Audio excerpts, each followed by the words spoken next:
సన్న బియ్యం పెడుతున్నారంటగా. అవును, బాగుంది. అంతకు ముందు ముద్ద ముద్దగా ఉండే, ఎవరు తినేవాళ్ళు కాదు ఎక్కువ. అంతకుముందు ఐటమ్స్ కూడా ఎక్కువ బాగుండేవి కాదు, కానీ ఇప్పుడు బాగుంటున్నాయండి. ఈరోజు మెనూ ఏంటి? పులిహార పచ్చడి పెట్టారు ఈరోజు. ఎగ్గునా? ఎగ్.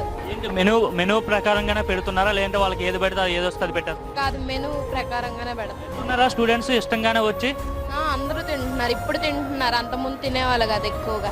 అంటే అదే ఇప్పుడు చంద్రబాబు వచ్చిన నుంచి అన్ని బాగుంటున్నాయి, సౌకర్యాలన్నీ మంచిగా ఇస్తున్నారు. తిండి అలాగే మనీ కూడా ఇస్తున్నారు అందరు ఇంట్లో పిల్లలకి. బాగుంటుంది. భోజనాల పరంగా, మిడ్ డే మీల్ పరంగా బాగానే ఉంది. ముందు బాగుండేది. లోకేష్ గారు వచ్చిన తర్వాత, ఆయన విద్యాశాఖ మంత్రి అయిన తర్వాత బాగుంది. ఈ అంటే స్కూల్స్ స్టార్ట్ అయినాయి కదా, మరి యూనిఫామ్, బెల్ట్ అంటే ఐ మీన్ బుక్స్ అన్ని ఇస్తున్నారంట కదా. ఇచ్చారు, బుక్స్ బాగున్నాయి, అన్ని బాగున్నాయా? అంటే సపరేట్ గా ఉండేవంట కదా, అది కాకుండా ఆల్ ఇన్ వన్ అనేది ఇస్తున్నారంట కదా ఈసారి. ఇంగ్లీష్, తెలుగు, హిందీ అవి కలిపించి మిగతా సపరేట్ గా ఇస్తున్నారు. ఆ 3 మాత్రం ఒక టెక్స్ట్ బుక్ గా కలిపేశారు. గత గవర్నమెంట్ లో అంటే జగన్మోహన్ రెడ్డి ప్రభుత్వంలో స్టూడెంట్స్ కి బాగుండేదా, లేదంటే ప్రెజెంట్ బాగుందా? అప్పుడు పట్టించుకునే వాళ్ళు కాదు, ఇప్పుడు అందరికి పట్టించుకుంటున్నారు, అందరినీ. బాగుంటుంది. సన్న బియ్యం పెట్టిన తర్వాత ఏమైనా స్ట్రెంత్ ఏమైనా పెరిగారంటే తినడానికి లంచ్ చేసేవాళ్ళు?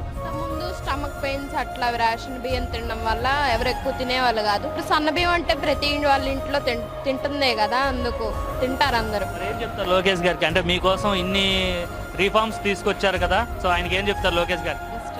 థ్యాంక్స్ చెప్తాం, ఎంత మంచి ప్రొవైడ్ చేస్తున్నందుకు. మీకోసం ఇంతలా ఆలోచిస్తున్నారు కదా. అవును. చాలా మంది అంటే స్టూడెంట్స్ కోసం ఆలోచించరు, ఎందుకంటే మీకు ఓట్స్ ఉండవు కదా. పెద్దవాళ్ళ కోసం ఏదో వెల్ఫేర్ స్కీమ్స్ పెట్టి వాళ్ళ కోసం ఆలోచిస్తారు, కానీ మీకోసం కూడా లేనివి గవర్నమెంట్ స్కూల్స్ లో ప్రొవైడ్ చేస్తున్నారు. బెస్ట్ ఇది.